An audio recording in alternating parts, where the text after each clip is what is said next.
मजलिस के सदर बैरिस्टर असदुद्दीन ओवैसी ने कहा है कि बीजेपी अपनी असली चेहरे पर वापस आ चुकी है। बिहार के किशनगंज में मीडिया से बात करते हुए बैरिस्टर ओवैसी ने कहा कि तरक्की और सबका साथ सबका विकास सिर्फ एक नारा है। हकीकत में बीजेपी की एक कोशिश है कि मुल्क के सेकुलरिज्म और गंगा जमनी तहजीब को कमज़ोर किया जाए।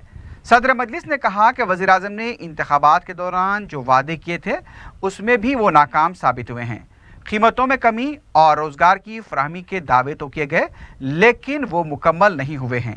सदर मजलिस ने मजलिस पर वोटों की तकसीम के इल्ज़ामात को मुस्तरद कर दिया। उन्होंने कहा कि शिकस्त से बौखला कर इस तरह के इल्ज़ामात लगाए जा रहे हैं। और दूसरी बात यह है कि जब ये प्राइम मिनिस्टर बने थे इस वक्त बड़े ज़ोर शोर से उसको कहा था कि क्रिमिनलाइजेशन ऑफ पॉलिटिक्स को ख़त्म करेंगे, पर अब क्रिमिनलाइजेशन ऑफ पॉलिटिक्स कहाँ ख़त्म हो रहा है। तो ये बीजेपी अपने असली चेहरे पर वापस आ चुकी है। डेवलपमेंट तो सिर्फ एक नारा ही है और वो डेवलपमेंट और सबका साथ सबका विकास सिर्फ एक नारा है।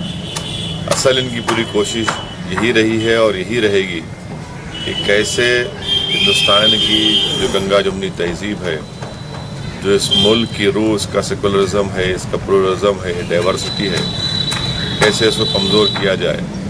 क्योंकि वज़ीर आज़म ने जो वादे किए थे उनकी सरकार ने कि हर साल 1 करोड़ नौजवानों को नौकरियां फराहम करेंगे, उसमें नाकाम साबित हुए।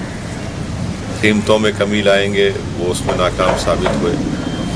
इंडस्ट्रियलाइजेशन वो भी नेगेटिव में जा रहा है।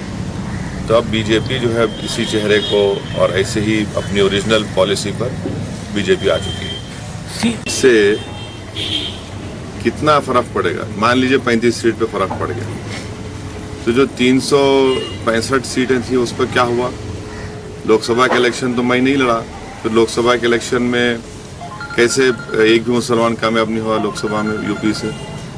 बिहार में हम 6 सीट लड़े, तो समाजवादी पार्टी यहाँ पर 200 सीट पर लड़ी, उनको क्या कहेंगे आप? दूध के धुले हुए कहेंगे।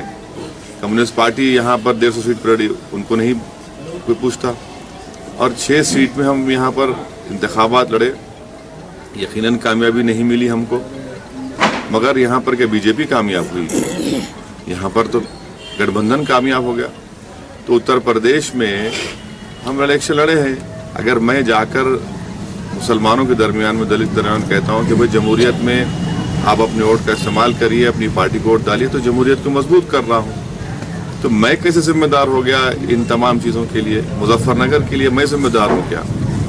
400 फसादात समाजवादी के सरकार में भी मैं जिम्मेदार हूँ। खुद कांग्रेस ने कहा था 27 साल यूपी बेहाल, 100 सीट बीएसपी ने खड़ा किए, और फिर राष्ट्रीय लोकदल ने 180-200 के करीब कैंडिडेट खड़ा किए।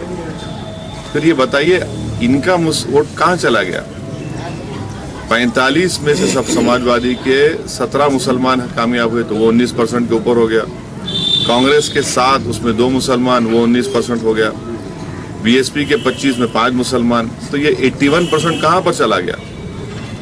तो ये इल्ज़ाम लगाना इनकी फ्रस्ट्रेशन है और इसमें कोई हकीकत नहीं है। मैं तो चाह रहा हूँ कि आइए कभी बैठ के डिबेट कर लीजिए जो मुझ पर इल्ज़ाम लगा रहे हैं। बता दीजिए कि 400 सीट पे